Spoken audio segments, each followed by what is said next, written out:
Welcome, ladies and gentlemen, to another HFY narration. Today we will be reading We Don't Kill Humans, made by you/Krazywolve. Many thanks for the writer's permission. Hope you'll enjoy. Let's begin. What? The target is no, I heard what you said. What?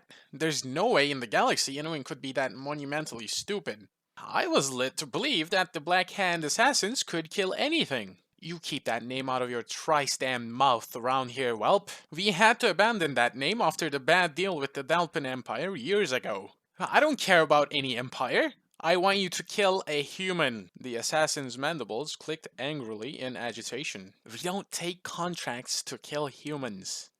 Then I'll just contract someone else. You can try. None of the other guilds in the galaxy will take the job, and even if you found an independent with a death wish, they won't get that job done. Not without them either dying or ratting you out. You can't really believe that humans are unkillable. I never said they were unkillable. Quite the contrary. I personally know that they are definitely mortal. But we don't take on contracts to kill them. Why in all the hell's not? Because the only way to kill a human and live long enough to enjoy the money for the job is to drop a neutron bomb on them from orbit. Just to be safe. Then, you grab the fastest ship you can and book it before the rest of the humans find out what you did. After that, I suggest finding a way to another galaxy and staying there for the rest of your miserable life. You're having me on. Tell me, does the planet you come from have compulsory education? What does that have to do with anything?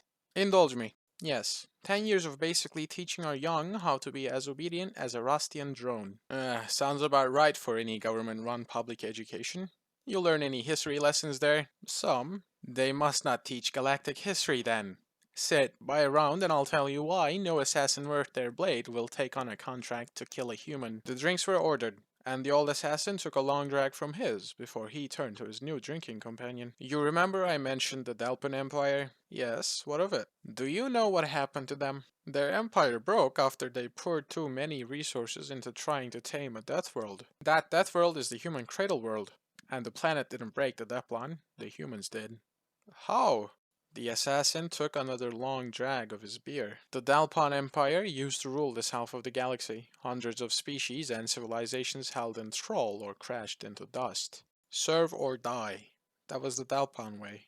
The council that presided over what wasn't Dalpon territory back then could do little to stop the ever-churning war machine that drove Dalpon expansion. They would posture and debate and even beg, but nothing they did could slow the inexorable march of the Dalpon. System by system, the galaxy was falling under the rule of the Emperor. Then, they happened upon a system that was called Sol by its inhabitants. The name wasn't being used for any other system, so the Dalpon let them keep it. The humans resided on the third planet in the system. Poor sods.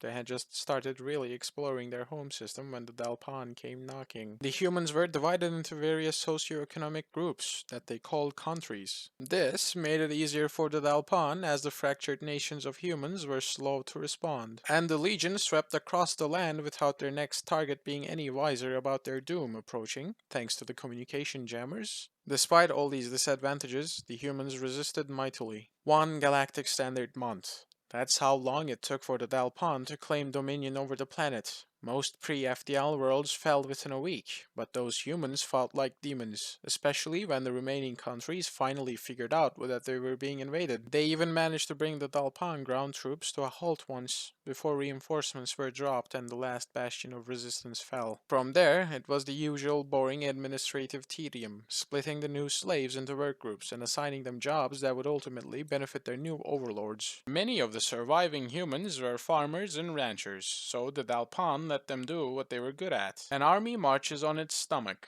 I believe is the old human saying, and the Dalpon war machine was hungry indeed. A few 100,000 were taken off-world to work in the mines elsewhere. Those humans are unnaturally strong and durable due to the high gravity of their world, so they excelled at the dangerous task of mining. The worlds and species conquered by the Dalpon usually followed a handful of events as though they were reading from the same script. First, there was a year or two where the overlords and administrators would have to be very liberal with the whip, until the slaves learned the new order of things. Then, there'd be a few years of relative peace, followed by a period of rebellions and uprisings, 5 to 10 years after the initial conquest.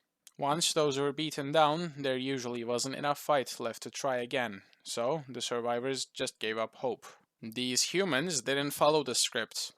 They grudgingly fell in line a few months after the invasion was done. And when the expected uprising never happened, I imagine the Dalpan were feeling pretty proud of themselves for beating the fight out of the primates. If I only had one compliment to give the humans, it would be this: they are natural hunters. They know how to wait patiently for the perfect time to strike. For 20 years, the humans worked and lived and bred like cling rats. Not that the Dalpan cared how many more humans were being born. More meat for the grinder, they would say. They would even give incentives like extra rations and special privileges if a human female produced more than 4 offspring.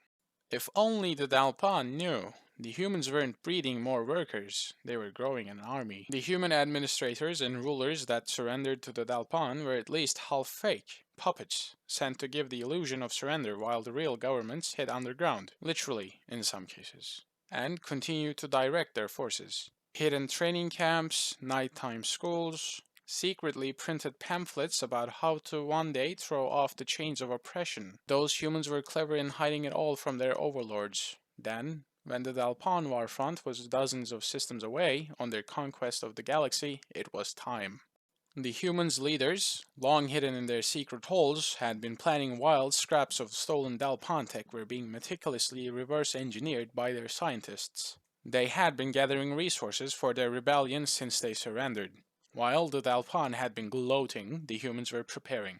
And now, finally ready, they made their move. It was small at first. All rebellions are. A rogue miner refusing to work here.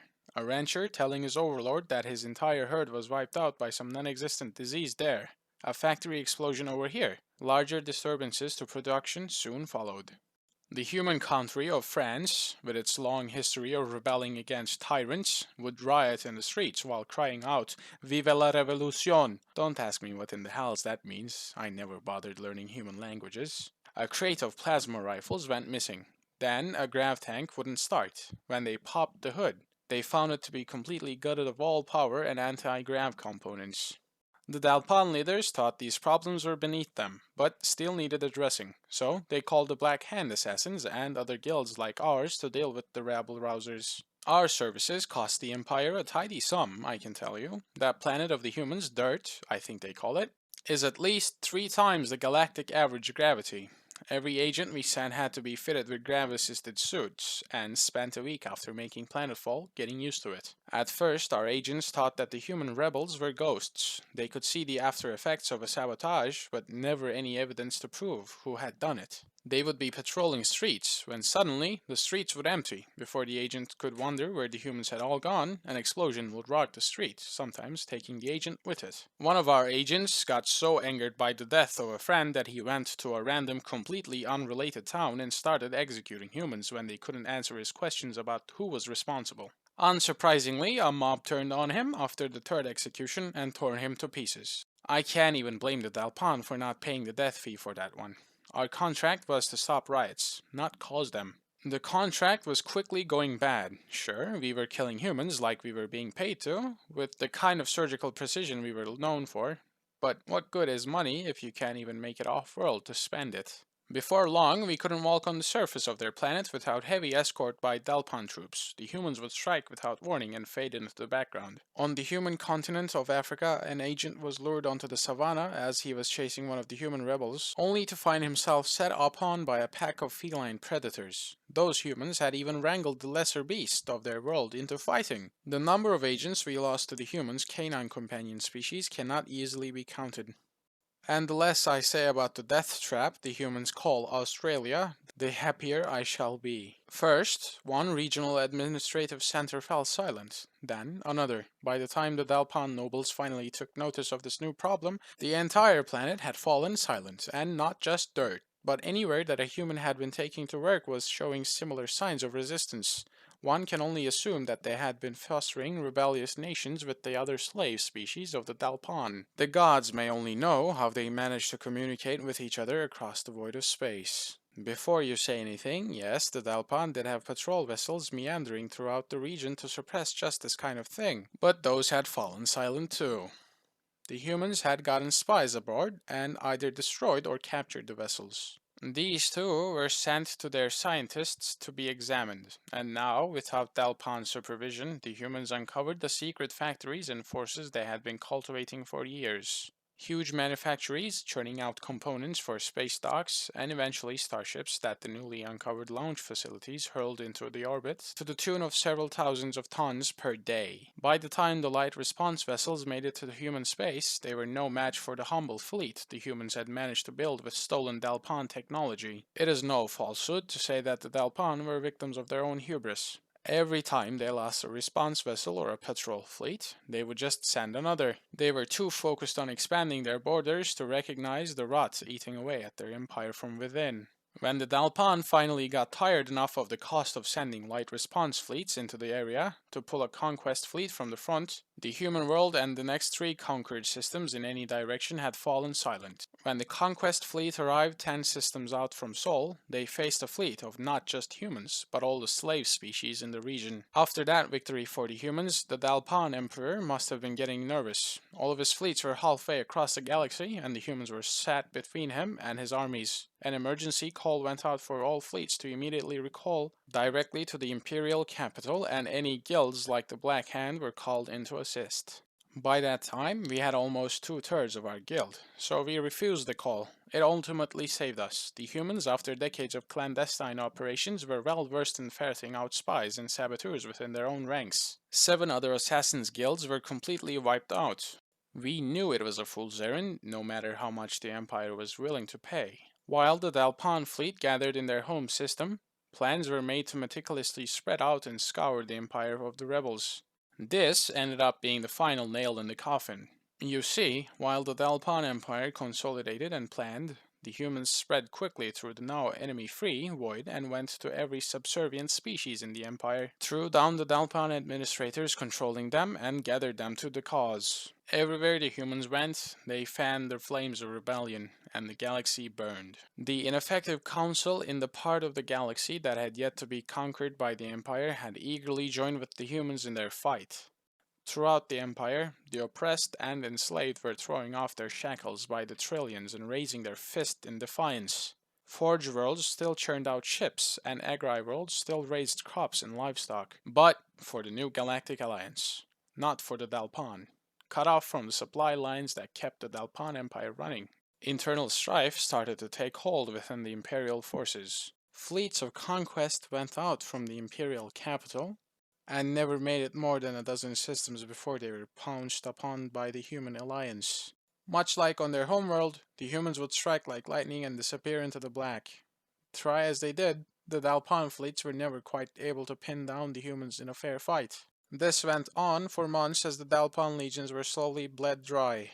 Ambushes, false distress signals, EMP mines hidden in the clouds of wreckage, nothing was beneath the humans, so long as the enemy could be destroyed. When the Allied fleets finally breached Dalpan Prime, they found a starving and fractured fleet tearing itself to pieces. When the human admiral hailed the fractured flotilla, and the Dalpan captains saw the sheer scale of the armada before them, they surrendered right away. With the rebellion now finished, after 3 years of fighting, the humans unleashed the most vicious weapon in their arsenal: lawyers. They dragged the Dalpan Emperor himself from his throne, and all of the Dalpan nobles and administrators and lash holders that had ever oppressed a sapient being were rounded up, and the humans dragged them through what is now our modern court system. It was far and away more civilized than a Dalpan court, where the accused would be brought before the emperor or a representative, charges would be read, and the accused would be shot without even the ability to defend themselves. By the time the trials were finished, the emperor had died of old age, and his successor was made to right the wrongs done to the galaxy. The empire was broken, and all that is left of the Dalpan is a few systems in the far reaches of the galactic southern arm. Many feared that the humans would turn around and conquer the galaxy for themselves. However, within a year of the Dalpan surrender, the humans had dismantled over half of their fleet and scattered the rest around the galaxy for pirate hunting and general peacekeeping. Our guild was extremely lucky that the humans understood that we had broken our contract. They let us live with the promise that the Black Hand would be permanently dismantled. Those humans whittled us down to a mere third of our number before the rebellion even left their home planet. A third! We were the top assassins guild in the galaxy, and now we are a loose, unnamed group of independent agents. So, you see, young one, we don't kill humans. You kill a human, and their family will hunt you down. If you kill their family, the species will hunt you down. And you had better pray they kill you, because if their lawyers get their hands on you, you'll be lucky if your own people are forced to kill you as an apology. I had no idea. That is painfully obvious. I'm not usually one to pry into the customer's business, but what did this human do to offend you anyway? They insulted my broodmate. The assassin laughed. Ha, is that all? Then insult them back, you moron. If it really bothered you, then punch them in the face. But you said, we don't kill humans, but those crazy apes love to fight with words as well as their fists, and you'll have a better chance of survival that way. Chances are you wouldn't be able to physically hurt them, but if you took the time to explain to them that you were offended, they may even apologize. They would do that? They are monsters on the field of battle, and demons when they have been wronged, but they're not uncivilized. If they were, they couldn't have rebuilt the council to what it is today. They hold the head chair position, and will likely do so for generations to come. They are a firm race, but fair in their adjudication. The assassin drained the last drops in his glass and looked balefully at the empty vessel. Now then, my cup is empty. Unless you wish to fill it again, I think we're done here. Thank you for listening. I'm glad to still have you here. This one was long and definitely worth the read. If you have stuck around, go and show your appreciation to the writer on HFY. I hope you're having a good day, and I'll see you in the next one.